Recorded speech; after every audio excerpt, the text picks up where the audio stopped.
Alhamdulillah Rabbil Alameen. Nahmaduhu wa nasta'inuhu wa nu'minu bihi wa natawakkalu alayhi. Wa na'udhu billahi min shururi anfusina wa min sayyiati a'malina. Man yahdihillahu fala mudilla lahu wa man yudlil fala hadiya lahu. Wa ashhadu an la ilaha illallah wahdahu la sharika lahu. Wa ashhadu anna Muhammadan abduhu wa rasuluhu. أرسله بالهدى ودين الحق ليظهره على الدين كله ولو كره المشركون اللهم صل على محمد وعلى آل محمد كما صليت على إبراهيم وعلى آل إبراهيم إنك حميد مجيد وبارك على محمد وعلى آل محمد كما باركت على إبراهيم وعلى آل إبراهيم إنك حميد مجيد أما بعد فإن أصدق الحديث كتاب الله وخير السنن سنن محمد صلى الله عليه وسلم وشر الأمور محدثاتها وكل أمور محدثة بدعة وكل بدعة ضلالة وكل ضلالة في النار يا أيها الناس اتقوا ربكم الذي خلقكم من نفس واحدة وخلق منها زوجها وبث منهما رجالا كثيرا ونساء واتقوا الله الذي تساءلون به والأرحام إن الله كان عليكم رقيبا أعوذ بالله السميع العليم من الشيطان الرجيم بسم الله الرحمن الرحيم يا أيها الذين آمنوا اتقوا الله حق تقاته ولا تموتن إلا وأنتم مسلمون വിശ്വാസികളെ, അല്ലാഹു സുബ്ഹാനഹു വ തആലയെ ഭയപ്പെട്ടുകൊണ്ട് അവൻ്റെ വിധിവിലക്കുകൾ പാലിച്ചുകൊണ്ട് ജീവിക്കണമെന്ന് സ്വന്തത്തെ മറക്കാതെ നിങ്ങൾ ഓരോരുത്തരോടും വസിയത്ത് ചെയ്യുകയാണോ, ഉപദേശിക്കുകയാണ്. അത്തരത്തിൽ അള്ളാഹുവിനെ ഭയപ്പെടുന്ന മുത്തഖീങ്ങളിലും മുഖ്ലിസീങ്ങളിലും അള്ളാഹു നമ്മളെ ഏവരെയും ഉൾപ്പെടുത്തി അനുഗ്രഹിക്കുമാറാകട്ടെ. പരിശുദ്ധ റമളാൻ നമ്മളുടെ ജീവിതത്തിലേക്ക് കടന്നു വരുമ്പോൾ നാം സാധാരണഗതിയിൽ ചിന്തിക്കുകയും പ്രവർത്തിക്കുകയും ഒക്കെ ചെയ്യേണ്ട ഒരുപാട് കാര്യങ്ങൾ പലതും നമ്മൾ പല ക്ലാസ്സുകളിലൂടെയും ഖുത്ബകളിലൂടെയും ഒക്കെ കേൾക്കാറുണ്ട്, മനസ്സിലാക്കാറുണ്ട്. അവയിലെല്ലാം ഏറ്റവും പ്രധാനപ്പെട്ടത് നമ്മളുടെ മനസ്സ് ശരിയാക്കുക എന്നുള്ളതാണ്. പല സലഫുകളും രണ്ട് കാര്യങ്ങളാണ് ഒരു മനുഷ്യൻ്റെ അമല്, അത് നോമ്പാകട്ടെ മറ്റേത് സൽക്കർമ്മങ്ങളാകട്ടെ, ഇത് സ്വീകാര്യമാകണമെങ്കിൽ, അള്ളാഹു അത് സ്വീകരിക്കണമെങ്കിൽ രണ്ട് കാര്യങ്ങൾ വിശുദ്ധ ഖുർആന്റെയും തിരുസുന്നത്തിൻ്റെയും അടിസ്ഥാനത്തിൽ പണ്ഡിതന്മാർ നിബന്ധനയായി പറഞ്ഞത് കാണാൻ സാധിക്കും. അതിലൊന്ന് നമ്മളുടെ മനസ്സ് ശുദ്ധമാവുക എന്നുള്ളതാണ്. ആ കർമ്മത്തെ പറ്റിയുള്ള ബോധമാകാം, പൊതുവെ നമ്മളുടെ മനസ്സിൻ്റെ നല്ല രീതിയിലുള്ള ചിന്തകളാകാം, എന്തു തന്നെ ആയാലും മനസ്സ് അത് ഖാലിസായിരിക്കണം. എന്തും സ്വീകരിക്കണം. റമളാൻ മുഴുവൻ നമ്മൾ നോമ്പ് നോറ്റു, വളരെ പെർഫെക്റ്റായി ഒരു വീഴ്ചയും വരാതെ നമ്മൾ നോമ്പ് നോറ്റു. പക്ഷെ അല്ലാഹ് അത് സ്വീകരിക്കണമെങ്കിൽ രണ്ട് കാര്യങ്ങളുണ്ട്. അതിൽ ഒന്നാമത്തത് നമ്മളുടെ മനസ്സ് ഇഖ്ലാസ് ഉള്ളതായിരിക്കണം, നമ്മളുടെ മനസ്സ് തഖ്വയുള്ളതായിരിക്കണം, നമ്മളുടെ മനസ്സ് ശുദ്ധമായിരിക്കണം. മലിനമായ മനസ്സോടുകൂടി നമ്മൾ എത്ര നോമ്പ് നോറ്റാലും അല്ലാഹു സുബ്ഹാനഹു വ തആലക്ക് അത് സ്വീകാര്യമില്ല. ഇന്നമാ യതഖബ്ബലുല്ലാഹു മിനൽ മുത്തഖീൻ. ആദം നബിയുടെ രണ്ട് മക്കൾ തമ്മിലുള്ള പ്രശ്നം അതായിരുന്നു. രണ്ടുപേരും സൽക്കർമ്മം ചെയ്തു, രണ്ടുപേരും അള്ളാഹ്ക്ക് വേണ്ടി സൽക്കർമ്മം ചെയ്തവരാണ്. പക്ഷെ ഒരാളിൽ നിന്ന് അള്ളാഹ് സ്വീകരിച്ചു. അപ്പൊ പണ്ട് കാലത്ത് ചെയ്ത പ്രവർത്തനത്തിന്റെ സ്വീകാര്യത അപ്പം തന്നെ അറിയാമായിരുന്നു എന്നൊക്കെ മുഫസ്സിറുകൾ പറയുന്നുണ്ട്. അപ്പോൾ ഒരാളുടെ പ്രവർത്തനം അള്ളാഹ് സ്വീകരിച്ചു, മറ്റാളുടെ പ്രവർത്തനം സ്വീകരിച്ചില്ല എന്ന് അവർക്ക് അപ്പം തന്നെ മനസ്സിലായി.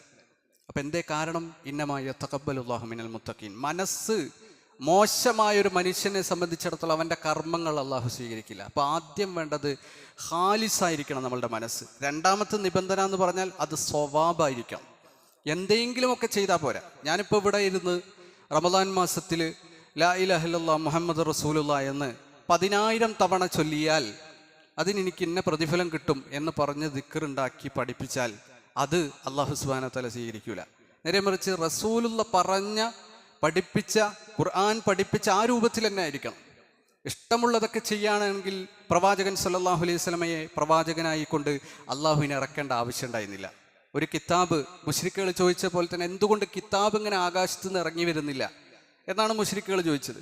അതുപോലെ ഇങ്ങനെ ആകാശത്ത് നിന്ന് ഖുർആൻ ഇറക്കിയാൽ മതിയായിരുന്നു, അവരുടെ ചോദ്യത്തിന് ശമനവും കിട്ടുമായിരുന്നു. പക്ഷേ അത് മുഹമ്മദ് എന്ന് പറയുന്ന ലോകത്തെ ഏറ്റവും നല്ല മനുഷ്യന്റെ മുകളിൽ തന്നെ ഇറക്കി, അയാൾക്ക് തന്നെ കൊടുത്തു. എന്തുകൊണ്ട്? അത് വിശുദ്ധ ഖുർആൻ പഠിപ്പിച്ചത് ആ മനുഷ്യനാണ് ഈ ലോകത്ത് ഖുർആൻ നമുക്ക് പഠിപ്പിച്ചു തരേണ്ടത്. നിസ്കാരം എന്താണെന്ന് നബി സല്ലല്ലാഹു അലൈഹി വസല്ലം പഠിപ്പിച്ചു തരണം. നോമ്പ് എന്താണെന്ന് പ്രവാചകൻ പഠിപ്പിച്ചതുപോലെ തന്നെ ചെയ്യണം. അതിനുവേണ്ടി അപ്പോൾ ഈ രണ്ട് കാര്യങ്ങൾ സഹോദരന്മാരെ റമദാൻ മാസത്തിൽ നമ്മളുടെ മനസ്സിലേക്ക് കൊണ്ടുവരേണ്ട ഏറ്റവും പ്രധാനപ്പെട്ട രണ്ട് കാര്യങ്ങൾ. ആദ്യത്തേത്, ഏറ്റവും പ്രധാനപ്പെട്ട കാര്യം, അത് നമ്മളുടെ മനസ്സ് ശരിയാവുക എന്നുള്ളതാണ്. സലഫുകളൊക്കെ പറയുന്നത് നമുക്ക് കാണാൻ സാധിക്കും. പല പണ്ഡിതന്മാരും അവരുടെ ഗ്രന്ഥത്തിൽ എഴുതി വെച്ചത് കാണാൻ സാധിക്കും. മാക്കാന അഹദുന യജ്റഉ യസ്തഖ്ബിൽ ഹിലാൽ വഫീ ഖൽബിഹി മിസ്കാല ദർറത്തിൻ മിനൽ ഹിഖദ് അല അഖീഹിൽ മുസ്ലിം. ഞങ്ങളിൽ ആരും തന്നെ ഹിലാൽ കണ്ടു കഴിഞ്ഞാൽ റമദാനിലേക്ക് ഞങ്ങളുടെ കാലെടുത്ത് വെക്കാൻ ഞങ്ങൾക്ക് ധൈര്യം ഉണ്ടായിരുന്നില്ല. ഞങ്ങളുടെ മനസ്സിൽ മുസ്ലിമായ വിശ്വാസിയായ ഒരു സഹോദരനോട് വെറുപ്പും വിദ്വേഷം വെച്ച് പുലർത്തിക്കൊണ്ട് റമദാനിലേക്ക് കാലെടുത്ത് വെക്കാൻ ഞങ്ങൾക്ക് ധൈര്യം ഉണ്ടായിരുന്നില്ല. ഇത് നമ്മൾ ആദ്യം മനസ്സിലാക്കണം. നമ്മളുടെ നോമ്പും നമ്മളുടെ തറാവീഹും നമ്മളുടെ എല്ലാ കർമ്മങ്ങളും നമ്മളുടെ മനസ്സിൻ്റെ ശുദ്ധിക്കനുസരിച്ചാണ് അള്ളാഹ് സ്വീകരിക്കുക. നമ്മളുടെ മനസ്സിൽ മറ്റുള്ളവരോട് ദേഷ്യവും വെറുപ്പും അസൂയയും അഹങ്കാരവുമായിട്ടാണ് നമ്മൾ റമദാനിൽ ഇതൊക്കെ ചെയ്യുന്നതെങ്കിൽ ഒരു കാര്യവും നമ്മളുടെ അമലുകൾ കൊണ്ട് നമുക്ക് കിട്ടാനില്ല. വിശ്വാസികളെ സംബന്ധിച്ചിടത്തോളം നല്ല മനസ്സുണ്ടാകണം. നമ്മൾ മനസ്സിനെ റമദാൻ മാസത്തിൽ നമ്മൾ പണിയെടുത്ത് മാറ്റിക്കൊണ്ടുവരണം. പണിയെടുത്ത് നമ്മളുടെ മനസ്സിനെ മാറ്റണം. അതിന് കുറേ പണിയുണ്ട്. അതുകൊണ്ടാണ് സുഫിയാൻ ഇബ്നു ഉയൈന എന്ന് പറയുന്ന താബഈ അദ്ദേഹം പറയാണ്, മാ അലസ്തു ശൈഅൻ അശദ്ദു അലയ്യ മിൻ നിയ്യത്തി. നിയ്യത്ത് ശരിയാക്കുക, എൻ്റെ മനസ്സിൻ്റെ ഉദ്ദേശശുദ്ധി, മനസ്സിൻ്റെ സ്വച്ഛത, അത് ശരിയാക്കുക എന്നുള്ളത് അതിനേക്കാൾ വലിയ പ്രയാസമുള്ള കർമ്മങ്ങളൊന്നും ഞാൻ ചെയ്തിട്ടില്ല. ഫഇന്നഹാ തതകല്ലബു അലൈഹ. കാരണം മനസ്സ് എന്ന് പറഞ്ഞാൽ കർമ്മം പോലെ നമുക്ക് ശരീരത്തെ പിടിച്ചു വെക്കാൻ പറ്റുന്നത് പോലെ, തറാവീഹിന് മടിയുണ്ടെങ്കിലും കാലങ്ങനെ ഉറപ്പിച്ച് വെച്ച് അവിടെ തുടരാൻ നമ്മളുടെ ശരീരത്തോട് പറയുന്നത് പോലെ മനസ്സിനെ അങ്ങനെ പിടിച്ചാൽ കിട്ടൂല. അതുകൊണ്ട് ഹസൻ ബസരിയെ പോലെയുള്ള പണ്ഡിതന്മാർ, സുഫിയാൻ സൗരിയെ പോലെയുള്ള പണ്ഡിതന്മാർ, അവരൊക്കെ പറയുന്നത് 20 വർഷം ഞാൻ എൻ്റെ മനസ്സിനെ നന്നാക്കാൻ പണിയെടുത്തു, 40 വർഷം ഞാൻ പണിയെടുത്തു എൻ്റെ മനസ്സ് വെറുപ്പില്ലാത്തതാക്കാൻ, അസൂയയില്ലാത്തതാക്കാൻ, ഒരാളെപ്പറ്റി പോലും ഗീബത്ത് പറയുന്ന പരദൂഷണവും ഏഷണിയും പറയുന്നത് ആക്കിക്കൊണ്ട് മാറ്റാതിരിക്കാൻ. ഇതിനൊക്കെ ഞാൻ 20, 30, 40 വർഷമൊക്കെ പണിയെടുത്തു എന്ന് അവർ പറയുന്നത് കാണാൻ സാധിക്കും. അങ്ങനെ നമ്മളുടെ മനസ്സിനെ മാറ്റേണ്ട ഒരു മാസത്തിലൂടെയാണ് നമ്മൾ കടന്നു പോകുന്നത്. കാരണം പ്രവാചകൻ സല്ലല്ലാഹു അലൈഹി വസല്ലം എങ്ങനെ പറഞ്ഞു, അയ്യുന്നാസി അഫ്ളൽ. പ്രവാചകനോട് ചോദിക്കുകയാണ്, ജനങ്ങളിൽ ഏറ്റവും നല്ല മനുഷ്യനാരാ എന്ന് ചോദിച്ചപ്പോൾ ഏറ്റവും കൂടുതൽ നോമ്പെടുക്കുന്ന, ഏറ്റവും കൂടുതൽ സുന്നത്ത് നമസ്കരിക്കുന്ന, ഏറ്റവും കൂടുതൽ ഖുർആൻ പാരായണം ചെയ്യുന്ന ആളാണ് എന്നല്ല നബി പറഞ്ഞത്. നേരെക്കുറിച്ച് നബി പറഞ്ഞത് കുല്ലു മഹ്മൂമിൽ ഖൽബ് വസുദൂഖുൽ ലിസാൻ. കുല്ലു മഹ്മൂമിൽ ഖൽബ്, ശുദ്ധമായ മനസ്സുള്ളവൻ, സത്യസന്ധമായ നാവുള്ളവൻ. സത്യസന്ധമായ നാവുള്ളവൻ എന്ന് പറഞ്ഞാൽ മനസ്സിൽ എന്താണോ അത് മാത്രമേ നാവിലൂടെ വരുള്ളൂ. അങ്ങനെയുള്ള മനുഷ്യൻ, അവനാണ് ഏറ്റവും നല്ല മനുഷ്യൻ. അപ്പോൾ പ്രവാചകനോട് സ്വഹാബികളൊക്കെ ചോദിച്ചു, പ്രവാചകരെ, സത്യസന്ധമായി സംസാരിക്കുന്നവൻ എന്ന് പറഞ്ഞാൽ ഞങ്ങൾക്ക് മനസ്സിലായി, പക്ഷെ ശുദ്ധമനസ്കൻ എന്ന് പറഞ്ഞാൽ എന്താണ് അതുകൊണ്ട് പ്രവാചകൻ ഉദ്ദേശിച്ചത്? അപ്പോൾ പ്രവാചകൻ പറഞ്ഞു കൊടുത്തു, അത്തഖി, അള്ളാഹിനെ പറ്റിയുള്ള പേടിയുണ്ടാകണം, അള്ളാഹിനെ പറ്റിയുള്ള പേടിയുണ്ടാകണം. അത് അവിടെ നിന്നില്ല. അന്നഖി, ശുദ്ധമായിരിക്കണം മനസ്സ്, മനസ്സിന് ശുദ്ധി ഉണ്ടായിരിക്കണം. മനസ്സിൽ കർമ്മങ്ങൾ, പാപങ്ങളുടെ, ദുശ്ചിന്തകളുടെ കറ പുരളാൻ പാടില്ല. ലാ ഇസ്മ ഫീഹി, പാപപങ്കിലമായ ചിന്തകൾ ഇങ്ങനെ മനസ്സിൽ കൊണ്ട് നടക്കുക. വല ബഗി, മറ്റുള്ളവനെ ദ്രോഹിക്കണം, മറ്റുള്ളവർക്ക് അക്രമം ചെയ്യണം, അനീതി ചെയ്യണം എന്ന ചിന്ത മനസ്സിലില്ല. വല ഗില്ല, ആരെങ്കിലും ചതിക്കണമെന്ന് മനസ്സിൽ ചിന്തയില്ല. വല ഹസദ, ആരോടും അസൂയല്ല. ഇങ്ങനെയുള്ളവനാണ് അള്ളാഹ്ക്ക് ഏറ്റവും ഇഷ്ടമുള്ള മനുഷ്യൻ. അങ്ങനെ നമ്മളുടെ മനസ്സിലെ മാറ്റാൻ നമുക്ക് സാധിക്കുന്നുണ്ടോ? നമ്മൾ എന്തെങ്കിലും ഒരു ദിവസം ഇരുന്നിട്ട് നമ്മൾ ചിന്തിച്ചിട്ടുണ്ടോ, ഇന്ന ആളോട് എനിക്ക് അസൂയ തോന്നുന്നു, ആ അസൂയ ഇല്ലാതാക്കാൻ ഞാൻ എന്താ ചെയ്യുക? ചില പണ്ഡിതന്മാരൊക്കെ ഇങ്ങനെ ആലോചിച്ചിട്ട് പറഞ്ഞു, നിങ്ങൾക്ക് ആരോടെങ്കിലും അസൂയ തോന്നുന്നുണ്ടെങ്കിൽ അയാളെപ്പറ്റി നിങ്ങൾ പുകഴ്ത്തി സംസാരിക്കുക. അവർ കണ്ടെത്തിയൊരു മാർഗമാണ്. അവരുടെ അസൂയ അവരില്ലാതാക്കാൻ ചിന്തിച്ച് അവർ കണ്ടെത്തിയൊരു കാര്യമാണ്, എവിടെയെങ്കിലും അവസരം കിട്ടിയാൽ അസൂയുള്ള ആളെപ്പറ്റി നല്ലത് പറയുക, നല്ലത് സംസാരിക്കുക, അയാളെ പുകഴ്ത്തുക, അങ്ങനെ പുകഴ്ത്തി നല്ലത് സംസാരിച്ച് അവസാനം നമുക്ക് അയാളോട് അസൂയ ഇല്ലാതെയാകും എന്ന് ചില പണ്ഡിതന്മാരൊക്കെ പറയുന്നത് കാണാം. അങ്ങനെ ആലോചിച്ച് നമ്മളുടെ മനസ്സിനെ നന്നാക്കേണ്ട ആളുകളാണ് നമ്മൾ. പ്രത്യേകിച്ചും ഈ റമദാൻ മാസം അതിനുവേണ്ടി നമ്മൾ മാറ്റിവെക്കേണ്ടത്. മിഖ്ദാദ് റളിയല്ലാഹു അൻഹു അദ്ദേഹം റിപ്പോർട്ട് ചെയ്യുന്ന ഒരു ദീർഘമായ ഹദീസ് കാണാൻ സാധിക്കും. മിഖ്ദാദ് റളിയല്ലാഹു അൻഹു ഇസ്ലാമിലേക്ക് കടന്നു വന്ന് പ്രവാചകനോട് കൂടി ജീവിച്ച് അങ്ങനെ ഇസ്ലാമിലേക്ക് കടന്നു വരുന്ന സമയമാണ്. ആ സമയത്തൊരു സംഭവം ഉണ്ടായി. അദ്ദേഹം പറയാണ്, അഖ്ബൽതു അന വസാഹിബാൻ, ഞാനും എൻ്റെ ഒരു കൂട്ടുകാരനും, 2 കൂട്ടുകാരും കൂടിയിട്ട് മദീനയിലേക്ക് കടന്നു വന്നു. വഖദ് ദഹബത്ത് അസ്മാഉന വ അബ്സാറുന മിനൽ ജുഹദ്, ഒരുപാട് ദൂരം സഞ്ചരിച്ചിട്ടുണ്ട്, ഭക്ഷണമൊന്നും മര്യാദക്ക് കഴിച്ചിട്ടില്ല, ഞങ്ങളുടെ കണ്ണും ചെവിയൊന്നും കേൾക്കാതെയും കാണാതെയായി, വിശപ്പുണ്ട്. അത്രയും പ്രയാസപ്പെട്ടിട്ടാണ് ഞങ്ങൾ മദീനയിലേക്ക് വരുന്നത്. പ്രവാചകന്റെ സ്വഹാബികളോട് പലരോടും പറഞ്ഞു, അവരൊന്നും 3 ആളെ 4 ആളെ തീറ്റിക്കാനുള്ള സമ്പാദ്യം അവരുടെ അടുക്കലില്ല. അപ്പോൾ പ്രവാചകൻ വന്നപ്പോൾ പ്രവാചകനോട് പറഞ്ഞു, ഞങ്ങൾക്ക് എന്തെങ്കിലും തിന്നാൻ വേണം, ഞങ്ങൾക്ക് കിടക്കാനൊരു സ്ഥലം വേണം, ഞങ്ങളാകെ ക്ഷീണിതരാണ്, ഞങ്ങൾ വിശക്കുന്നവരാണ്, ദാഹിക്കുന്നവരാണ്. പ്രവാചകൻ സല്ലല്ലാഹു അലൈഹി വസല്ലം സ്വന്തം വീട്ടിലേക്ക് അവരെ വിളിച്ചു കൊണ്ടുപോയി. എന്നിട്ട് പ്രവാചകന്റെ അടുക്കൽ ആ സമയത്തുണ്ടായിരുന്ന 3 ആടുകൾ, ഈ 3 ആടുകളെ കറന്നിട്ട് അതിൽ നിന്ന് പാലെടുത്ത് അത് അവരെ കുടിപ്പിക്കും.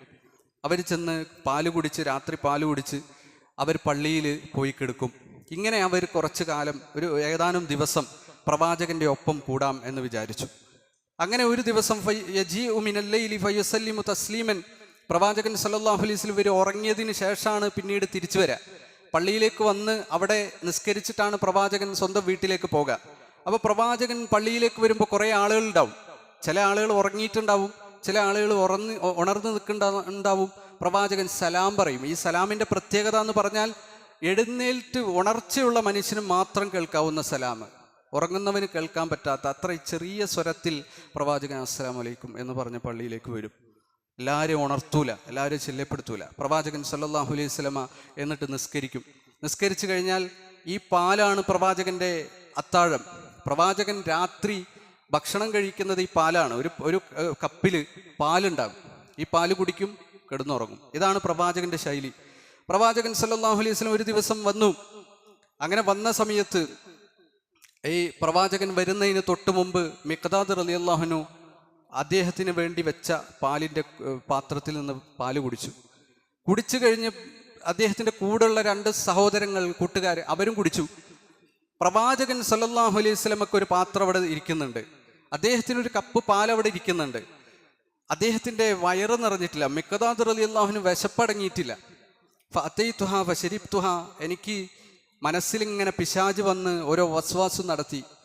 പിശാച് പറഞ്ഞു, മുഹമ്മദ് നബി ഒരുപാട് അൻസാരികളൊക്കെ കണ്ട് പല കുടുംബങ്ങളെയും സന്ദർശിച്ചിട്ടൊക്കെയാണ് പള്ളിയിലേക്ക് വരുന്നത്. എവിടെയെങ്കിലും കയറുമ്പോൾ ആരെങ്കിലും അൻസാരികളിൽപ്പെട്ട ആരെങ്കിലും അദ്ദേഹത്തിന് ഭക്ഷണം കൊടുത്തിട്ടുണ്ടാകും, വെള്ളം കൊടുത്തിട്ടുണ്ടാകും. അതുകൊണ്ട് അദ്ദേഹത്തിന് ഇതിൻ്റെ ആവശ്യമില്ല. കുറച്ച് അത് കുടിച്ചു എന്ന് വിചാരിച്ച്, ഒരു ദിവസം ആ പാല് കുടിച്ചു എന്ന് വിചാരിച്ച് കുഴപ്പമില്ല എന്നൊക്കെ പിശാച് എൻ്റെ മനസ്സിൽ ഇങ്ങനെ പറഞ്ഞുകൊണ്ടിരുന്നു. ഫഅതൈതുഹാ ഫശരിബ്തുഹാ, അങ്ങനെ ഞാൻ ചെന്ന് പ്രവാചകന് വേണ്ടി വെച്ചിരുന്ന ആ കപ്പ് പാല് ഞാൻ കുടിച്ചു. ഫലമ്മ അൻ വലഗത് ഫീ ബത്നി വഅലിംതു അന്നഹു ലൈസ ഇലൈഹി സബീൽ, ഞാനത് കുടിച്ച് ആ പാൽ എൻ്റെ വയറ്റിലേക്ക് എത്തിയില്ല. അപ്പം തന്നെ എനിക്ക് ഖേദം വന്നു, ഞാൻ ചെയ്തത് തെറ്റായിപ്പോയി. പ്രവാചകന് വേണ്ടി വെച്ച ആ പാല് ഞാൻ കുടിച്ചത് ഒരു ആവശ്യവുമില്ലാത്ത പിശാചിൻ്റെ ദുർമന്ത്രം കൊണ്ടാണ് ഞാനത് ചെയ്തത്. അപ്പം അദ്ദേഹം മനസ്സിലിങ്ങനെ ചിന്തിക്കാൻ തുടങ്ങി. അദ്ദേഹത്തിന് ബേജാറ് വരാൻ തുടങ്ങി. വൈഹക് മാ സുനാച്ച്, എന്താണ് നീ ചെയ്തത്, നിനക്ക് നാശം. അശരിബ്ത ശറാബ മുഹമ്മദിൻ, മുഹമ്മദ് നബി സല്ലല്ലാഹു അലൈഹി വസല്ലമയുടെ പാലാണോ നീ കുടിച്ചത്. ഫയജിഉ ഫലാ യജിദുഹു ഫയദു അലൈക്, പ്രവാചകൻ പള്ളിയിലേക്ക് വരും. പള്ളിയിൽ വന്നിട്ട് അദ്ദേഹം പാല് നോക്കും. അദ്ദേഹത്തിൻ്റെ രാത്രിയുടെ ഭക്ഷണമാണിത്. അദ്ദേഹം നോക്കുമ്പോൾ ആ പാല് നീ കുടിച്ചെന്ന് കണ്ടാൽ ഫയദു അലൈക്, നിനക്കെതിരായി പ്രവാചകൻ പ്രാർത്ഥിക്കും. ഫതഹ്ലിക്, പ്രവാചകൻ പ്രാർത്ഥിച്ചാൽ നീ മരിക്കും, നീ നശിക്കും. ഫതദ്ഹബു ദുനിയാക വ ആഖിറതക, നിന്റെ ദുനിയാവും ആഖിറത്തൊക്കെ നശിക്കും. അതുകൊണ്ട് എന്ത് പണിയാണ് നീ ചെയ്തത് എന്ന് സ്വയം ഇങ്ങനെ ബേജാറായി മിഖ്ദാദ് റളിയല്ലാഹു അൻഹു അങ്ങനെ ഇരിക്കുകയാണ്. വഅലയ്യ ശംലത്തുൻ ഇദാ വളഅതുഹാ അലാ ഖദമിയ്യ ഖറജ റഅസി, എനിക്കൊരു പുതപ്പുണ്ട്, ആ പുതപ്പ് മര്യാദക്ക് പുതക്കാൻ എനിക്ക് കഴിയുന്നില്ല. ഞാൻ അങ്ങോട്ടും ഇങ്ങോട്ടും തിരിഞ്ഞും മറിഞ്ഞും ഇങ്ങനെ കിടക്കുകയാണ്, എനിക്ക് ഉറക്കമേ വരുന്നില്ല. എൻ്റെ കൂട്ടുകാരാണെങ്കിൽ അവർ ഉണരുന്നുമില്ല, അവരിങ്ങനെ ഉറങ്ങിക്കൊണ്ടിരിക്കുകയാണ്. ഫജാ നബി സല്ലല്ലാഹു അലൈഹി വസല്ലം, മിഖ്ദാദ് റളിയല്ലാഹു അൻഹു പേടിച്ച് ഇങ്ങനെ കിടക്കുന്ന സമയത്ത് അദ്ദേഹം ഉറക്കം നടിച്ച് കിടക്കുകയാണ്. പ്രവാചകൻ സല്ലല്ലാഹു അലൈഹി വസല്ലം പള്ളിയിലേക്ക് വന്നു. ഫസല്ലമ അദ്ദേഹം സലാം പറഞ്ഞു. കമാ യുസല്ലിം, അദ്ദേഹം സലാം പറയുന്ന പോലെ പതിയെ ആരെയും ഉണർത്താതെ അസ്സലാമു അലൈക്കും എന്ന് പറഞ്ഞു. ആരെങ്കിലും ഉണർന്നു നിൽക്കുന്നുണ്ടെങ്കിൽ സലാം വീട്ടിക്കോട്ടെ എന്ന് വിചാരിച്ച്. സുമ്മ അത്താബിൽ മസ്ജിദി ഫസല്ല, പ്രവാചകൻ വുളു എടുത്തു, വന്ന് നമസ്കരിച്ചു. സുമ്മ അത്താ ഷറാബഹു, നമസ്കാരം കഴിഞ്ഞ പ്രവാചകൻ അദ്ദേഹത്തിന് വേണ്ടി വെച്ച ആ പാലിലേക്ക് അദ്ദേഹം വരാണ്. ഫകശഫ അൻഹു, ആ പാത്രം ഒന്ന് തുറന്നു നോക്കി. ഫലം യജിദു ഫീഹി ശൈഅ, അതിലൊന്നും കാണുന്നില്ല. പാൽ ആരോ കുടിച്ചിരിക്കുന്നു, അവിടെ കിടക്കുന്ന ആരോ കുടിച്ചതാണ്. പ്രവാചകൻ സല്ലല്ലാഹു അലൈഹി വസല്ലമക്ക് മനസ്സിലായി. മിഖ്ദാദ് റളിയല്ലാഹുവിന്റെ ഹൃദയം ഇടിക്കുകയാണ്. പ്രവാചകൻ ഇപ്പോൾ പ്രാർത്ഥിക്കും, എനിക്കെതിരെ പ്രാർത്ഥിക്കും. ഒരു കുപ്പി പാല്, ഒരു പാത്രം പാല് മാത്രമേ പ്രവാചകന് കുടിക്കാനുള്ളൂ. അതും പോലും കുടിച്ച, സ്വന്തം ആളുകൾക്ക് വേണ്ടി ഉണ്ടാക്കിയ പാല്, സ്വന്തം കുടുംബത്തിലെ പാല് കറന്നിട്ട് കുടിപ്പിക്കാൻ വേണ്ടി, പാവപ്പെട്ടവന് കുടിപ്പിക്കാൻ വേണ്ടി കൊണ്ടുവന്ന് 3 പേരെ താമസിപ്പിച്ച് അവർക്ക് ഭക്ഷണം കൊടുത്തിട്ട് ആ ആളുകൾ സ്വന്തം ഭക്ഷണം കഴിച്ചിട്ട് സ്വന്തം പാല് കുടിച്ചിട്ട് പ്രവാചകന്റെ പാലും കൂടി കുടിച്ചു എന്ന് വിചാരിച്ചുകൊണ്ട് എന്തൊരു മോശം പ്രവർത്തനമാണെന്ന് വിചാരിച്ചുകൊണ്ട് പ്രവാചകൻ എനിക്കെതിരെ പ്രാർത്ഥിക്കും. ഇതാണ് മിഖ്ദാദ് റളിയല്ലാഹുവിന്റെ മനസ്സിലുള്ളത്. അപ്പൊ അദ്ദേഹം പറഞ്ഞു, ഖുൽതു അൽആൻ യദ്ഉ അലയ്യ ഫഅഹ്ലക്, ഇപ്പൊ പ്രവാചകൻ എനിക്കെതിരെ പ്രാർത്ഥിക്കും, ഞാൻ നശിക്കും എന്ന് അദ്ദേഹം ഇങ്ങനെ പറഞ്ഞുകൊണ്ടിരുന്നു. ഫറഫഅ റഅസഹു ഇല സമാ, പ്രവാചകൻ സല്ലല്ലാഹു അലൈഹി വസല്ലം ആകാശത്തേക്ക് തലയുയർത്തി, കൈകൾ ഉയർത്തി പ്രവാചകൻ പ്രാർത്ഥിക്കുകയാണ്. അദ്ദേഹം പ്രാർത്ഥിച്ചത് മിഖ്ദാദ് റളിയല്ലാഹു പ്രതീക്ഷിച്ച പോലെയല്ല. അദ്ദേഹം പ്രാർത്ഥിച്ചത് അല്ലാഹുമ്മ അത്ഇം മൻ അത്അംനി വഅസ്ഖി മൻ സഖാനി, അല്ലാഹുവേ എന്നെ തീറ്റിച്ചവന് നീയും ഭക്ഷണം കൊടുക്കണേ റബ്ബേ, എനിക്ക് വെള്ളം നൽകിയവന് നീയും വെള്ളം കൊടുക്കണേ റബ്ബേ എന്നാണ് അദ്ദേഹം പ്രാർത്ഥിച്ചത്. എന്താണ് അതിനർത്ഥം? എനിക്ക് ഈ വെള്ളം കിട്ടിയില്ല, എനിക്ക് ഭക്ഷണം ഇന്ന് രാത്രി കിട്ടിയില്ല, പക്ഷേ ഇത് തന്ന ഒരാളുണ്ട്, ഇത് കൊണ്ടുവച്ച് തന്ന ആളുണ്ട്, വിളമ്പി തന്ന വ്യക്തിയുണ്ട്, അയാൾക്ക് എൻ്റെ പ്രാർത്ഥന കിട്ടാതെ പോകരുത്. അയാൾക്ക് ഞാൻ കുടിച്ചില്ലെങ്കിലും നീ റബ്ബേ ഭക്ഷണം കൊടുക്കണം, വെള്ളം കൊടുക്കണം എന്ന് ആ കൊണ്ടുവന്ന് തന്ന മനുഷ്യന് വേണ്ടി പ്രവാചകൻ സല്ലല്ലാഹു അലൈഹി വസല്ലം പ്രാർത്ഥിക്കുകയാണ്. നിങ്ങളൊന്ന് ആലോചിച്ച് നോക്കൂ, ആരും കേൾക്കാനില്ല. പ്രവാചകൻ സല്ലല്ലാഹു അലൈഹി വസല്ലം അവിടെ എന്ത് പ്രാർത്ഥിച്ചാലും, ആർക്കെതിരെ പ്രാർത്ഥിച്ചാലും, എന്ത് ചിന്തിച്ചാലും അത് കേൾക്കാൻ ആരുമില്ല, എല്ലാവരും ഉറങ്ങി. ആ സമയത്ത് പ്രവാചകന്റെ പാല് കുടിച്ച, പ്രവാചകൻ ആരെയാണോ അവിടേക്ക് കൊണ്ടുവന്ന് സ്വന്തം വീട്ടിലെ പാല് കുടിപ്പിച്ചത്, അവര് പ്രവാചകന്റെ പാല് കുടിച്ച് കിടക്കുകയാണ്. ആ സമയത്ത് പ്രവാചകൻ പ്രാർത്ഥിച്ചത് സ്വന്തം കുടുംബത്തിന് വേണ്ടിയാണ്. എൻ്റെ ഭാര്യ, എൻ്റെ കുടുംബം, അവരിങ്ങനെ എനിക്ക് വേണ്ടി ഭക്ഷണം ഉണ്ടാക്കി തന്നിരിക്കുകയാണ്. അത് വേറെ ആരോ കുടിച്ചു, ആരും കുടിച്ചോട്ടെ, പക്ഷെ അത് ഉണ്ടാക്കി തന്ന വ്യക്തികൾക്ക് റബ്ബേ നീ പ്രതിഫലം നൽകണേ എന്ന് പ്രാർത്ഥിച്ച പ്രവാചകൻ സല്ലല്ലാഹു അലൈഹി വസല്ലമയാണ് നമ്മൾ കാണുന്നത്. ആർക്കും എതിരെ പ്രവാചകൻ പ്രാർത്ഥിച്ചിട്ടില്ല. ദൗസിനെതിരെ പ്രാർത്ഥിക്കണേ എന്ന് പറഞ്ഞിട്ട് ഒരു സ്വഹാബി വന്നു. ദൗസ് ഞങ്ങൾ പറയുന്ന ഒന്നും കേൾക്കുന്നില്ല, ദഅവത്ത് സ്വീകരിക്കുന്നില്ല, ധിക്കാരം പറയാണ്, മുഹമ്മദ് നബിനെ കുറ്റം പറയാണ് എന്ന് പറഞ്ഞപ്പോൾ പ്രവാചകൻ സല്ലല്ലാഹു അലൈഹി വസല്ലം അടുത്ത് വന്നിട്ട് പറയാണ്, അവരെ നശിപ്പിക്കാൻ പ്രാർത്ഥിക്കണേ. അപ്പൊ പ്രവാചകൻ കൈയുയർത്തിയിട്ട് പ്രാർത്ഥിച്ചു, അല്ലാഹുവേ ദൗസിനെ നീ സന്മാർഗത്തിലാക്കണേ. അബൂ ഹുറൈറ റളിയല്ലാഹു അൻഹു വന്നിട്ട് പറയാണ്, നബിയെ താങ്കളെ ചീത്ത വിളിച്ചു എൻ്റെ ഉമ്മ, പറയാൻ പറ്റാത്ത വാചകം തെറി താങ്കളെ പറ്റി പറഞ്ഞു എന്ന് പറഞ്ഞ് കരഞ്ഞ് അബൂ ഹുറൈറ റളിയല്ലാഹു അൻഹു വന്നപ്പോൾ മഹാനായ റസൂലുള്ളാഹി സ്വല്ലല്ലാഹു അലൈഹി വസല്ലം പ്രാർത്ഥിക്കുകയാണ്, അല്ലാഹുവേ അബൂ ഹുറൈറയുടെ ഉമ്മയെ ഹിദായത്തിലാക്കണേ. സ്വന്തത്തിന് ഈഗോ ഇല്ലാത്ത ഒരു മനുഷ്യൻ, ഈ ലോകത്ത് സ്വാർത്ഥമായി ചിന്തിക്കാത്ത, സ്വന്തത്തിന് വേണ്ടി പ്രതികാരം ചെയ്യാത്ത ഒരു മനുഷ്യനുണ്ടെങ്കിൽ അതിൻ്റെ മാതൃക മുഹമ്മദ് റസൂലുള്ളാഹി സ്വല്ലല്ലാഹു അലൈഹി വസല്ലം ആയിരുന്നു. പ്രവാചകൻ ഒരാൾ വെറുത്തിട്ടുണ്ടെങ്കിൽ, ഒരാളോട് ഇഷ്ടമുണ്ടായിട്ടുണ്ടെങ്കിൽ, ഒരാളോട് യുദ്ധം ചെയ്തിട്ടുണ്ടെങ്കിൽ പോലും അത് സ്വന്തത്തിന് വേണ്ടിയായിരുന്നില്ല, ഈഗോക്ക് വേണ്ടിയായിരുന്നില്ല, സ്വന്തം വ്യക്തിത്വത്തിനോ സ്വാർത്ഥതക്കോ വേണ്ടി പ്രവാചകൻ ഒന്നും ചെയ്തിട്ടില്ല. ഒരു പ്രതികാരവും ജീവിതത്തിൽ ചെയ്യാത്തൊരു മനുഷ്യനുണ്ടെങ്കിൽ അത് റസൂലുള്ളാഹി സ്വല്ലല്ലാഹു അലൈഹി വസല്ലമയാണ്. നിങ്ങൾ ഒരാളെ സ്നേഹിക്കുകയാണെങ്കിൽ, ഒരാൾ വെറുക്കുകയാണെങ്കിൽ, ഒരാൾക്ക് കൊടുക്കുകയാണെങ്കിൽ, ഒരാൾക്ക് തടയുകയാണെങ്കിൽ എല്ലാം അള്ളാഹ്ക്ക് വേണ്ടി ചെയ്യണമെന്ന് പഠിപ്പിച്ച പ്രവാചകൻ സല്ലല്ലാഹു അലൈഹി വസല്ലമയെ നമ്മൾ കാണാണ്. ആയിഷ ബീബി പറയാണ്, ഒരിക്കൽ പോലും തൻ്റെ കൈ കൊണ്ട് ഒരു പെണ്ണിനെ പോലും പ്രവാചകൻ അടിച്ചിട്ടില്ല, ഒരു വേലക്കാരനെ പോലും അടിച്ചിട്ടില്ല. എന്ന് മാത്രമല്ല, വലൻ തഖമലി നഫ്സിഹി മിൻ ഷൈ, ഒരാൾക്ക് പ്രതികാരം പ്രവാചകൻ ചെയ്തിട്ടില്ല, സ്വന്തത്തിന് വേണ്ടിയല്ലാതെ, സ്വന്തത്തിന് വേണ്ടി ചെയ്തിട്ടില്ല. ആർക്ക് വേണ്ടിയല്ലാതെ? ഹത്ത തുൻതഹിക ഹുറുമാത്തില്ല, അള്ളാഹു ഹറാമാക്കിയ കാര്യങ്ങൾ സമൂഹത്തിൽ നടപ്പാക്കുകയും സമൂഹത്തിൽ പ്രശ്നമുണ്ടാക്കുകയും ചെയ്യുമ്പോൾ അതിനെതിരെ പ്രതികരിച്ചിട്ടുള്ളൂ. പ്രവാചകന്റെ യുദ്ധങ്ങൾ പോലും അതായിരുന്നു. സ്വന്തത്തിന് വേണ്ടിയുള്ള പ്രതികാരം പ്രവാചകൻ ചെയ്തിട്ടേയില്ല. ഇത് നമ്മൾ വളരെയധികം ചിന്തിക്കേണ്ട ഒരു കാര്യമാണ്. നമ്മൾ ചെയ്യുന്ന പ്രവർത്തനത്തിനേക്കാൾ പ്രധാനപ്പെട്ടത് ആ ചെയ്യാനുള്ള പ്രവർത്തനത്തിൻ്റെ പ്രേരകം എന്താണ്, നമ്മളെ ചിന്ത എന്താണ്. ഇതിനെ മെറ്റാകോഗ്നിഷൻ എന്നാണ് പറയുക. നമ്മൾ ചിന്ത മാത്രമല്ല പ്രധാനപ്പെട്ടത്, നമ്മൾ പ്രവർത്തനം മാത്രമല്ല പ്രധാനപ്പെട്ടത്. നേരെ മറിച്ച് നമ്മളുടെ ചിന്തയുടെയും പ്രവർത്തനത്തിൻ്റെയും അപ്പുറം ഒരു ചിന്ത ഉണ്ടാകും. ആ ചിന്ത എന്താണ്? നമ്മൾ നന്മ കൽപ്പിക്കാൻ തിന്മ വിരോധിക്കുകയാണ് ചെയ്യുന്നത്. ഒരാൾ തിന്മ ചെയ്യുന്നപ്പോൾ നമ്മൾ പള്ളിയിൽ അയാളെ വിരോധിച്ചു. അതുപോലെ തന്നെ ഒരാളോട് നന്മ കൽപ്പിച്ചു. പക്ഷെ അതിൻ്റെ പ്രേരണ എന്താണ്? നമ്മൾ എന്തിനാണ് ഇത് ചെയ്തത്? ഒരാളെ അവമതിക്കാനാണോ? ഒരാളെ ആളുകൾക്കിടയിൽ ഒന്ന് കൊച്ചാക്കാനാണോ? അതോ എനിക്ക് ഈ അറിവുണ്ട്, നിനക്ക് ഈ അറിവില്ലാത്തതുകൊണ്ട് നീ ഈ നന്മ ചെയ്യുന്നില്ല, എനിക്ക് ഈ അറിവുണ്ട് എന്ന് കാണിക്കാനാണോ? ഒന്ന് ആലോചിച്ച് നോക്കൂ. അങ്ങനെ നമ്മളുടെ കർമ്മങ്ങളെ വിലയിരുത്താൻ നമുക്ക് സാധിച്ചിട്ടുണ്ടോ? നമ്മളുടെ ചിന്ത എന്താണ്? നമ്മളുടെ വിശ്വാസവും മനസ്സിലെ ചേതോവികാരവും എന്താണ് എന്ന് ചിന്തിക്കാൻ നമുക്ക് സാധിക്കണം. കാരണം ഈ ലോകത്ത് നിന്ന് മരണപ്പെട്ടു പോയാൽ അല്ലാഹ് ആദ്യം എടുക്കുക നമ്മളെ മനസ്സാണ്. യൗമ ലാ യൻഫഉ മാലും വലാ ബനൂൻ, നമ്മുടെ മക്കളോ നമ്മളുടെ സമ്പത്തോ ഒന്നും ഉപകാരപ്പെടാത്തൊരു ദിവസം. ഇല്ലാ മൻ അത്തല്ലാഹ ബിഖൽബിൻ സലീം, ഋജുവായ സുരക്ഷിതമായ മനസ്സും കൊണ്ട് വന്നവനെ അവിടെ രക്ഷയുള്ളൂ. ആ മനസ്സ് ശുദ്ധമാണോ എന്ന് ചിന്തിക്കാൻ നമുക്ക് സാധിക്കണം. കൽബുൽ സലീം എന്ന് പറഞ്ഞാൽ സുരക്ഷിതമായ മനസ്സെന്ന് പറഞ്ഞാൽ ഇബ്നുൽ ഖയ്യിം റഹിമുള്ള പറയുന്നുണ്ട്, ആദ്യം ആദർശപരമായ ശുദ്ധി വേണം.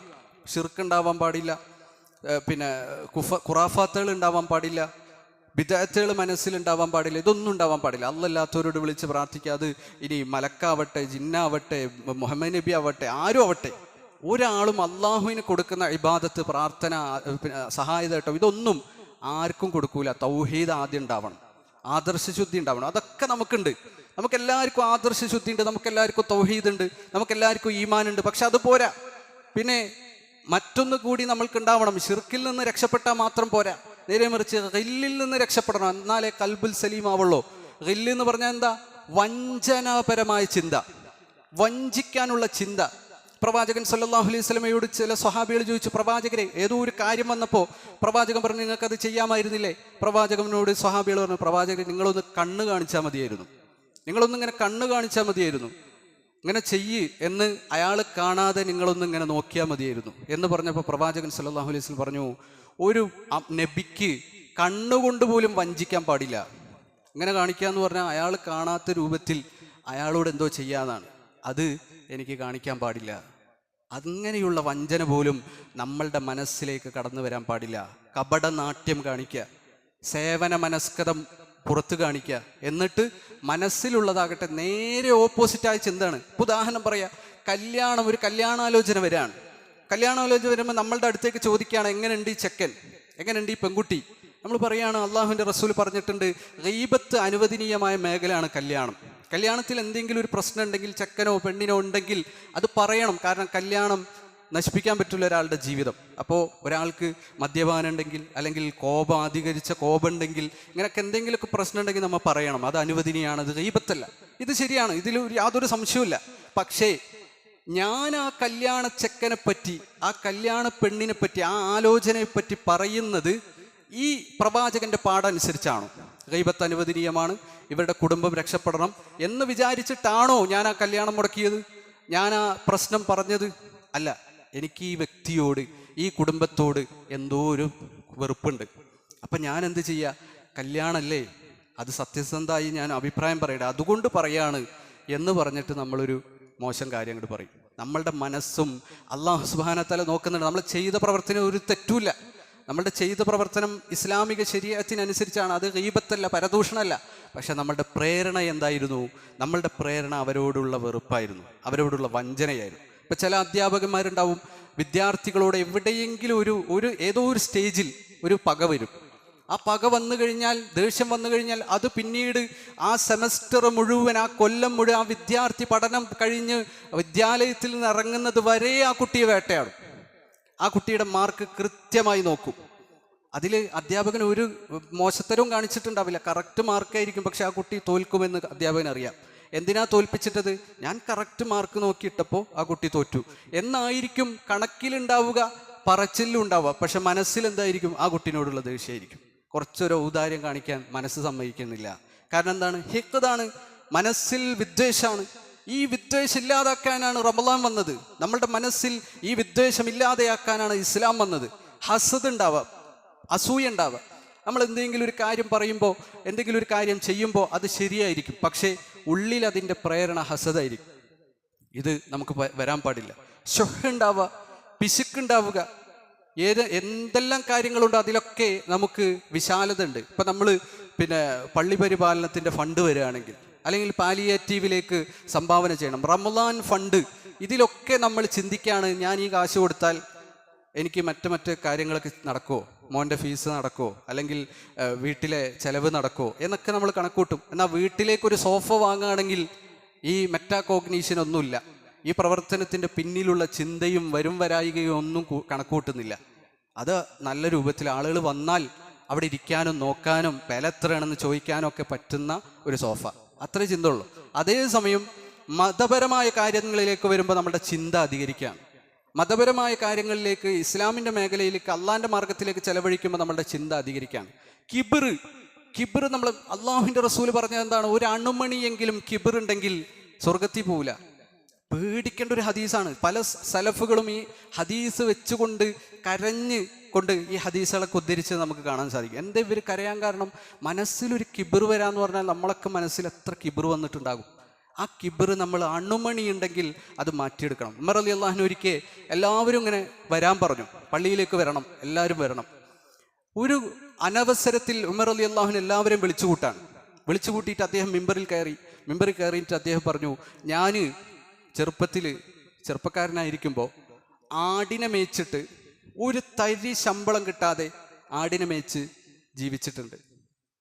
തീരെ ജീവിക്കാൻ പറ്റാത്ത ഗതിയില്ലാത്തൊരു മനുഷ്യനായിരുന്നു ഞാൻ എന്ന് പറഞ്ഞിട്ട് ഉമർ റളിയല്ലാഹു ഇറങ്ങിപ്പോയി. ഹംദും സ്വലാത്തും ചൊല്ലി ഇത് പറഞ്ഞു. എന്നിട്ട് ഉമർ റളിയല്ലാഹു ഇറങ്ങിപ്പോയി. സ്വഹാബികളൊക്കെ ആകെ അത്ഭുതപ്പെട്ടു. എന്തിനാണ് ഉമർ റളിയല്ലാഹു ഇത് പറഞ്ഞത്? എന്തോ ഒരു രാഷ്ട്രീയ സാമൂഹിക വിഷയം പറയാനാണ് വിളിച്ചു കൂട്ടിയത് എന്ന് എല്ലാവർക്കും തോന്നി. പക്ഷെ ഇത് പറഞ്ഞിട്ട് ഉമർ റളിയല്ലാഹു ഇറങ്ങിപ്പോയി. അപ്പോൾ ഉമർ റളിയല്ലാഹുവിനെ വിളിച്ചിട്ട് ചില ആളുകൾ ചോദിച്ചു, നിങ്ങളെന്തിനാ ഇത് ഇപ്പോൾ പറഞ്ഞത് എല്ലാവരും കൂട്ടിയിട്ട്? എൻ്റെ മനസ്സിലൊരു ചിന്ത വന്നു. ഞാൻ എത്രയോ സ്വഹാബികൾ ഇവിടെ ഉണ്ട്, പ്രവാചകന് വേണ്ടി യുദ്ധം ചെയ്ത, പ്രവാചകന് വേണ്ടി ത്യാഗങ്ങൾ ചെയ്ത ഒരുപാട് സ്വഹാബികളുണ്ട്. പക്ഷേ അതിൽ ഞാനായി രണ്ടാം ഖലീഫയായി മാറി. അല്ലാഹു സുബ്ഹാനഹു വ തആല എന്നെ വിശ്വാസികളുടെ നേതാവാക്കി. അപ്പം എനിക്ക് എന്തോ ഒരു പ്രത്യേകത ഉണ്ട് എന്നല്ലേ അതിൻ്റെ അർത്ഥം എന്നൊരു ചിന്ത എൻ്റെ മനസ്സിൽ വന്നു. അത് അപ്പോൾ തന്നെ ഞാൻ ഉടച്ചു കളഞ്ഞു. നിങ്ങളൊക്കെ മുമ്പിൽ ഞാൻ ഒന്നുമല്ല എന്ന് ഞാൻ തുറന്നു കാണിച്ചു. അതിനാണ് വിളിച്ചത്. ഇന്നിപ്പോൾ നമ്മളെ ഭരണാധികാരികൾ എന്നൊക്കെ പറഞ്ഞാൽ നിങ്ങളൊന്ന് ആലോചിച്ച് നോക്ക്. ഭരണത്തിന് മുമ്പ് ചായ വിറ്റ് നടന്നിരുന്ന വ്യക്തികൾ, അവരൊക്കെ ഭരണത്തിലേക്ക് കയറുമ്പോൾ ജനങ്ങൾക്കിടയിൽ വലിയ ആളാവുമ്പോൾ കള്ള സർട്ടിഫിക്കറ്റ് അടിച്ചിട്ട് പരസ്യം ചെയ്യാണ്. ഞാൻ ഇന്നത് പഠിച്ചിട്ടുണ്ട്, എനിക്ക് ഇന്ന ശ്രേഷ്ഠതകളുണ്ട്, ഇന്ന ബഹുമതികൾ എനിക്ക് കിട്ടിയിട്ടുണ്ട് എന്ന് കാണിക്കുകയാണ്. നേരെ തിരിച്ചായിരുന്നു നമ്മളെ സലഫുകൾ. എന്തൊക്കെ താഴ്മ അവർക്കുണ്ടായിരുന്നോ അതൊക്കെ ജനങ്ങൾക്കിടയിൽ പ്രകടിപ്പിച്ചു. അബൂ ഹുറൈറ റളിയല്ലാഹു അൻഹു അദ്ദേഹത്തിന് അമീറാക്കിയപ്പോൾ അദ്ദേഹം ഒരു ചകിരി എടുത്തിട്ട് തലയിൽ വെച്ചു. എന്നിട്ട് അദ്ദേഹം ചന്തയിലൂടെ നടന്നു. അമീർ വരുന്നുണ്ട് എന്ന് പറഞ്ഞിട്ട് ഇങ്ങനെ തമാശയാക്കിയിട്ട് അദ്ദേഹം നടന്നു. എന്ന് വെച്ചാൽ അദ്ദേഹം വളരെ നിസ്സാരക്കാരനാണ് എന്ന് ജനങ്ങളെ കാണിക്കാൻ ഒരു അമീറായിട്ട്, ഒരു ഗവർണറായിട്ട് നിശ്ചയിക്കപ്പെട്ടപ്പോൾ അദ്ദേഹം പ്രതികരിച്ചത് അങ്ങനെയാണ്. സഹോദരന്മാരെ, നമ്മളെ മനസ്സിൽ അങ്ങനെ ഒരു അണുമണി അഹങ്കാരം ഉണ്ടെങ്കിൽ, മറ്റവനേക്കാൾ, മറ്റേ വിശ്വാസിയേക്കാൾ ഞാൻ നല്ലവനാണ്, അവരിങ്ങനൊക്കെ ചെയ്തിട്ടുള്ളതാണ്, അവർക്കൊരു സംസ്കാരമില്ല, അവരൊക്കെ കച്ചറകളാണ് എന്നൊക്കെ ചിന്ത നമ്മൾ മനസ്സിൽ വന്നിട്ടുണ്ടെങ്കിൽ അത് നമ്മളെ അഹങ്കാരത്തിൻ്റെ ഭാഗമാണ്. ആ ചിന്ത ഉടച്ചു കളയണം, അതില്ലാതെയാക്കണം നമ്മൾ. ഈ റമദാനിൽ അത്തരത്തിലുള്ള ചിന്തകൾ നമ്മൾക്ക് പിശുക്ക് മനസ്സിൽ വരുന്നുണ്ടെങ്കിൽ, വഞ്ചനാത്മകമായ ചിന്ത വരുന്നുണ്ടെങ്കിൽ, അഹങ്കാരം വരുന്നുണ്ടെങ്കിൽ, അസൂയ വരുന്നുണ്ടെങ്കിൽ, നമ്മളുടെ പ്രതലത്തിൽ നമുക്കിതൊന്നും ആളുകൾ കാണൂല. ഇത് അല്ലാഹ് മാത്രമേ കാണുള്ളൂ, അള്ളാഹുവിൻ്റെ മുമ്പിൽ മാത്രമേ പറയാനുള്ളൂ. അള്ളാഹു സുബ്ഹാനഹു വ തആല ഇത് കറക്റ്റ് കാണും. നമ്മുടെ ഓരോ പ്രവർത്തനം, ഒരു മുസ്ഹഫ് മടക്കിയിട്ട് അവിടെ വെക്കണം എന്ന് പറയുന്ന പ്രവർത്തനമായിരിക്കും. നിസ്സാര പ്രവർത്തനം, നല്ലൊരു കാര്യം ആളുകൾക്കിടയിൽ വെച്ചിട്ട് മുസ്ഹഫ് ഇവിടെ വെക്കരുത്, അവിടെ ഒന്ന് വെക്കണം, നല്ല കാര്യമാണ്. പക്ഷെ അതിൻ്റെ പ്രേരണ എന്താണ്, നമ്മുടെ ചിന്ത എന്താണ്, നമ്മുടെ മനസ്സിന് ശുദ്ധി എന്താണ് എന്ന് അള്ളാഹു സുബ്ഹാനഹു വ തആല നോക്കും. അപ്പോൾ നമ്മളുടെ മനസ്സിനെ മഹ്മൂമാക്കി മാറ്റണം, നമ്മളെ മനസ്സിനെ ശുദ്ധമാക്കി മാറ്റണം, അൽ ഖൽബുൽ സലീമാക്കി മാറ്റണം. അള്ളാഹു സുബ്ഹാനഹു വ തആല അത്തരത്തിൽ മനസ്സിനെ ശുദ്ധീകരിക്കുന്ന വിശ്വാസികളിൽ നമ്മളെ ഏവരെയും ഉൾപ്പെടുത്തി അനുഗ്രഹിക്കുമാറാകട്ടെ.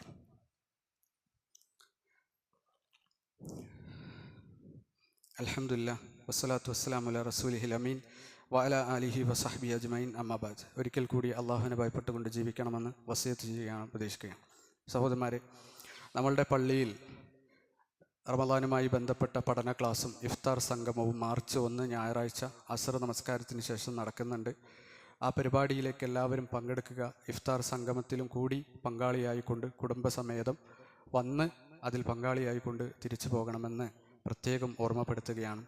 നമ്മളുടെ ഈ പള്ളിയിലെ ഇന്നത്തെ കളക്ഷൻ പാലിയേറ്റീവ് കെയറിന് വേണ്ടിയുള്ള ഒരു സാമ്പത്തിക സഹായ സമാഹരണമാണ്.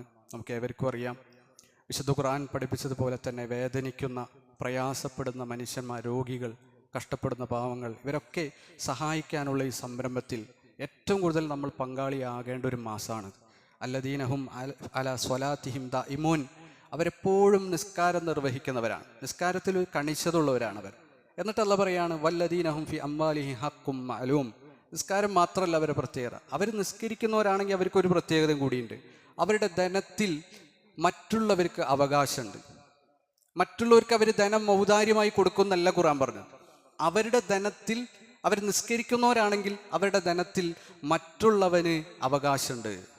ആരാണ് ഈ മറ്റുള്ളവൻ? ലിസ്സാഇലി വൽ മഹ്റൂം, അപേക്ഷിക്കേണ്ടി വരുന്ന അവസ്ഥയുള്ള മനുഷ്യന്മാർ, ജീവിക്കാൻ എന്തെങ്കിലും അപേക്ഷിക്കേണ്ടി വരുന്ന അവസ്ഥയുള്ള മനുഷ്യന്മാർ. മഹ്റൂം, നമുക്ക് കിട്ടിയത് കിട്ടാതിരിക്കുന്ന നിഷേധിക്കപ്പെട്ട മനുഷ്യന്മാർ. ഇവർക്ക് രണ്ടുപേർക്കും നമ്മളുടെ ധനത്തിൽ അവകാശമുണ്ട് എന്ന് അല്ലാഹു സുബ്ഹാനഹു വ തആല പറഞ്ഞു തരാണ്. അതുകൊണ്ട് നമ്മളുടെ ഈ ധനം അത് പാലിയേറ്റീവ് കെയറിൻ്റെ ഇന്നത്തെ പിരിവിലും അതുപോലെ തന്നെ റമളാൻ മാസവുമായി ബന്ധപ്പെട്ടുകൊണ്ട് നമ്മൾ പലപ്പോഴും സൂചിപ്പിക്കപ്പെടാറുള്ള, റമളാൻ്റെ ഭാഗമല്ലെങ്കിൽ പോലും സക്കാത്ത്, നമ്മളുടെ ധനം, അത് ഏത് കർമ്മത്തെ പോലെ തന്നെയും റമളാനിൽ നമ്മൾ ചെയ്യുമ്പോൾ ഇരട്ടി പ്രതിഫലം പ്രതീക്ഷിക്കാം.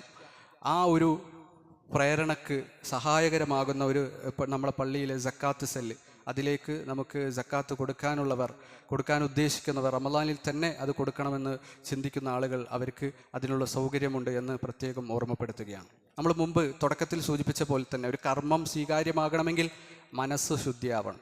രണ്ടാമത്തത് വസ്വവാബൻ, നമ്മളുടെ പ്രവർത്തനം അള്ളാഹുവിൻ്റെ റസൂല് പഠിപ്പിച്ച പോലെ ആവണം. എന്തെങ്കിലും ചെയ്താൽ പോരാ, നേരെ മറിച്ച് പ്രവാചകൻ പഠിപ്പിച്ച പോലെ ചെയ്യാം.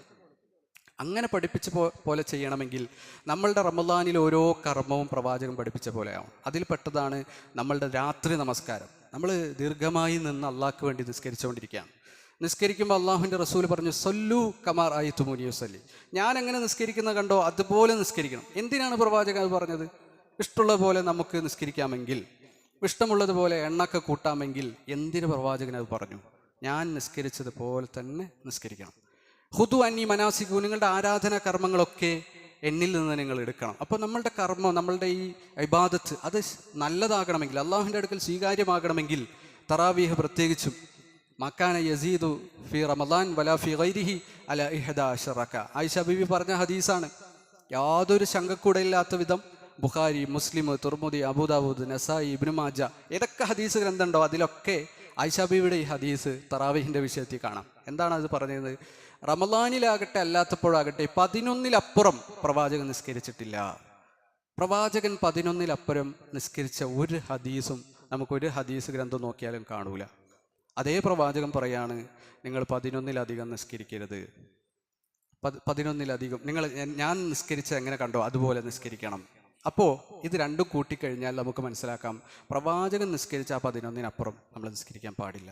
അത് ഇനി ഏത് പണ്ഡിതൻ പറഞ്ഞോട്ടെ, ഇതൊക്കെ പ്രവാചകനെ പിന്തുടരുന്ന, ഖുർആനും ഹദീസും സ്വീകരിക്കുന്ന നമ്മളെ സംബന്ധിച്ചിടത്തോളം അത് പണ്ഡിതന്മാരുടെ അഭിപ്രായം. എല്ലാ വിഷയങ്ങളിലും പണ്ഡിതന്മാർക്ക് വ്യത്യസ്ത അഭിപ്രായങ്ങളുണ്ട്.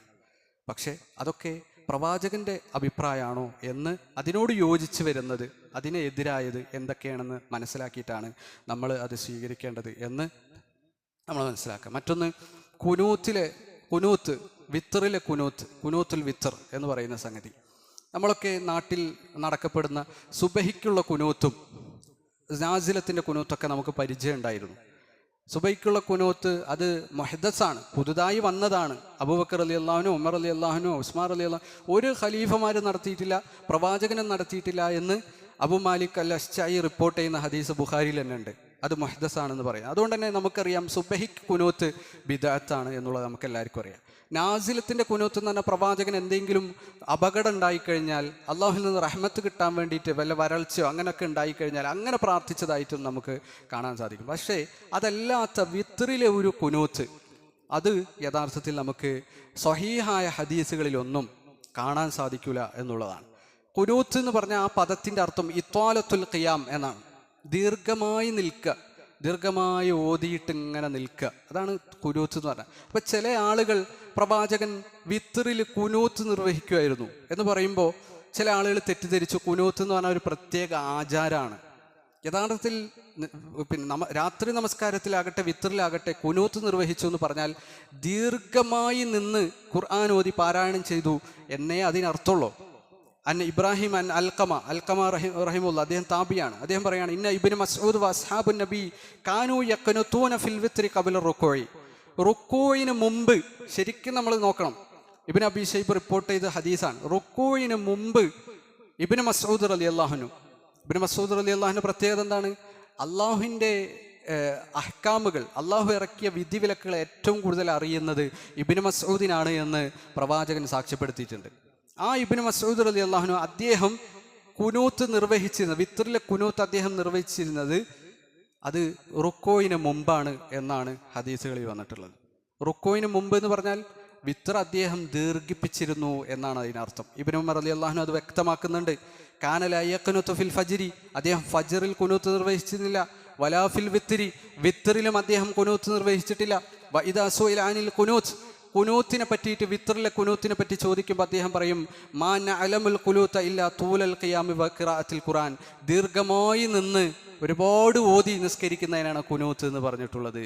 അപ്പോൾ ആർക്കെങ്കിലും സംശയം ഉണ്ടെങ്കിൽ ഹദീസിൽ കാണുന്നുണ്ടല്ലോ വിത്റിൽ കുനൂത്ത് നിർവഹിച്ചിട്ടുണ്ടെന്ന് കാണുന്നുണ്ടെങ്കിലോ എന്ന് പറഞ്ഞാൽ അതിനർത്ഥം ദീർഘമായി നിന്നിരുന്നു. നമ്മളിപ്പോൾ സബ്ബിഹ് ഇസ്മ ഓതിയിട്ട് അതുപോലെ തന്നെ ഖുൽ യാ അയ്യുഹൽ കാഫിറൂൻ ഖുൽ ഹുവല്ലാഹു അഹദ് എന്ന് പറഞ്ഞുകൊണ്ട് അത് ഓതിയിട്ട് നിർത്താം, അങ്ങനെ നിർത്താം. അതേസമയം വിത്ർ ദീർഘമായി നിൽക്കാം. ഈ ദീർഘമായ നൃത്തത്തിനെയാണ് പണ്ഡിതന്മാർ സ്വഹാബികൾ കുനൂത്ത് എന്ന് പറഞ്ഞത് എന്ന് ഇബ്നു ഉമർ റളിയല്ലാഹു അൻഹു പറയുന്നത് നമുക്ക് കാണാൻ സാധിക്കും. അതുകൊണ്ട് എവിടെയെങ്കിലും ഹദീസിൽ കുനൂത്ത് നിർവഹിച്ചിട്ടുണ്ട് എന്ന് കണ്ടു കഴിഞ്ഞാൽ അതിൻ്റെ അർത്ഥം ദീർഘമായി നിന്ന് നിസ്കരിക്കാനുള്ളൊരു പ്രാർത്ഥന, അത്രേ ഉള്ളൂ. ഹുസൈൻ റളിയല്ലാഹുവിൻ്റെ ഹദീസ് ആണ് സാധാരണഗതിയിൽ ഇതിന് ഉദ്ധരിക്കാറുള്ളത്. അല്ലമിനി റസൂലുള്ളാഹി കലിമാത്തിന് അഖൂലുഹുന്ന കുനൂത്തുൽ വിത്ർ, വിത്റിലെ കുനൂത്തിൽ ഓതാൻ വേണ്ടിയിട്ട് എനിക്ക് ചില പ്രാർത്ഥന പഠിപ്പിച്ചു തന്നു എന്ന് പറയുന്ന ഹദീസ്, ആ ഹദീസ് സ്വഹീഹാണെങ്കിൽ തന്നെ അതിലെന്തേ പറയുന്നുള്ളൂ? വിത്റിൽ ഓതാൻ പഠിപ്പിച്ചു എന്നേ പറയുന്നുള്ളൂ. അതെന്താണ് ആ വിത്ർ എന്ന് പറഞ്ഞാൽ, ആ കുനൂത്ത് എന്ന് പറഞ്ഞാൽ അത് ദീർഘമായി നിൽക്കാൻ. അദ്ദേഹത്തിന് 8 വയസ്സുള്ളൂ, പ്രവാചകൻ മരിക്കുന്ന സമയത്ത് 8 വയസ്സേ ഉള്ളൂ. 8 വയസ്സുള്ള ഒരു കുട്ടിക്ക് കുറേ ഖുർആൻ അറിയില്ല, ഖുർആൻ കുറേ മനപ്പാടാക്കിയിട്ടുണ്ടാവില്ല. അപ്പോൾ വിത്റിലൊന്ന് ദീർഘിപ്പിക്കണം, എന്ത് ചെയ്യും പ്രവാചകരെ? അപ്പോൾ പ്രവാചകൻ പറയാണ്, നീ ഈ പ്രാർത്ഥന ചൊല്ലിക്കോ. അപ്പോൾ കുറച്ച് നീണ്ടു കിട്ടും.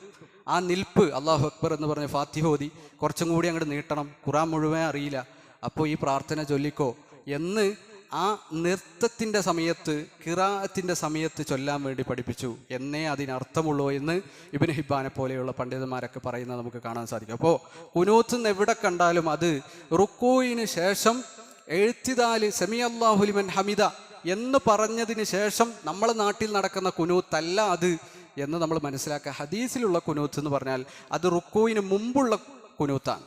അതെന്താണ്? അത് ദീർഘമായി ഖുർആൻ ഓതിക്കൊണ്ടും പ്രാർത്ഥിച്ചുകൊണ്ടുമൊക്കെ വിത്റിനെയും മറ്റു നിസ്കാരത്തെയും നീട്ടുക എന്ന അർത്ഥത്തിൽ മാത്രമാണ് എന്ന് നമ്മൾ മനസ്സിലാക്കുക. അപ്പോൾ ഇത്തരം കാര്യങ്ങളൊക്കെ സ്വഭാവമായിക്കൊണ്ട് ചെയ്യണം, പ്രവാചകൻ്റെ സുന്നത്തനുസരിച്ച് ചെയ്യണം, എങ്കിൽ മാത്രമേ അത് സ്വീകരിക്കപ്പെടുകയുള്ളൂ എന്ന് ഹദീസുകളിൽ നമ്മൾ കാണുകയാണ്. അല്ലാഹു സുബ്ഹാനഹു വ തആല അത്തരത്തിൽ ഖാലിസും സ്വഭാവമായിക്കൊണ്ട് കർമ്മങ്ങൾ ചെയ്യുന്ന വിശ്വാസികൾ നമ്മളേവരെയും ഉൾപ്പെടുത്തി അനുഗ്രഹിക്കുമാറാകട്ടെ. നമ്മളുടെ ജീവിതത്തിൽ വന്നു പോയിട്ടുള്ള ചെറുതും വലുതുമായ രഹസ്യം പരസ്യമായ എല്ലാ തെറ്റുകുറ്റങ്ങളും അള്ളാഹു പുറത്തു മാപ്പാക്കി തരുമാറാകട്ടെ. നമുക്ക് മുമ്പ് കഴിഞ്ഞു പോയിട്ടുള്ള വിശ്വാസിനികൾക്ക് അള്ളാഹു മഗ്ഫിറത്തും മർഹമത്തും നൽകി അനുഗ്രഹിക്കുമാറാകട്ടെ. അവരെയും നമ്മയും അള്ളാഹുവിൻ്റെ സ്വർഗ്ഗ പൂങ്കാവനത്തിൽ ഒരുമിച്ച് കൂട്ടുമാറാകട്ടെ. പട്ടിണി മൂലം, ദാരിദ്ര്യം മൂലം, കടങ്ങൾ മൂലം, രോഗങ്ങൾ മൂലം ഒരുപാട് പ്രയാസങ്ങൾ അനുഭവിക്കുന്ന എല്ലാ വിശ്വാസികൾക്കും അള്ളാഹു ശമനവും സൗഖ്യവും നൽകി അനുഗ്രഹിക്കുമാറാകട്ടെ. ജീവിതത്തിൻ്റെ എല്ലാ മേഖലകളിലും അള്ളാഹു ബർക്കത്ത് നൽകി അനുഗ്രഹിക്കുമാറാകട്ടെ. റമദാനിൽ നമ്മൾ ചെയ്യുന്ന നോമ്പും നമസ്കാരവും സക്കാത്തും ഖുർആൻ പാരായണം എല്ലാ സൽക്കർമ്മങ്ങളും അള്ളാഹു സ്വീകരിച്ച് റയ്യാൻ എന്ന കവാടത്തിലൂടെ സ്വർഗത്തിലേക്ക് പോകുന്നവരിൽ നമ്മളെ ഉൾപ്പെടുത്തി അനുഗ്രഹിക്കുമാറാകട്ടെ. ഈ പള്ളിയുടെ പരിപാലനവും നിർമ്മാണവുമായി ബന്ധപ്പെട്ട് ഒരുപാട് സംഭാവനകൾ അർപ്പിച്ച സഹോദരനും അദ്ദേഹത്തിൻ്റെ കുടുംബത്തിനും അള്ളാഹു തക്കതായ പ്രതിഫലം നൽകി അനുഗ്രഹിക്കുമാറാകട്ടെ. അല്ലാഹു മഗ്ഫിർ ലിൽ മുഅ്മിനീന വൽ മുഅ്മിനാത്ത് വൽ മുസ്ലിമീന വൽ മുസ്ലിമാത്ത് അൽ അഹ്യാഇ മിൻഹും വൽ അംവാത്ത് ഇന്നക മുജീബു ദഅവാതി യാ ഖാദിൽ ഹാജാത്ത്.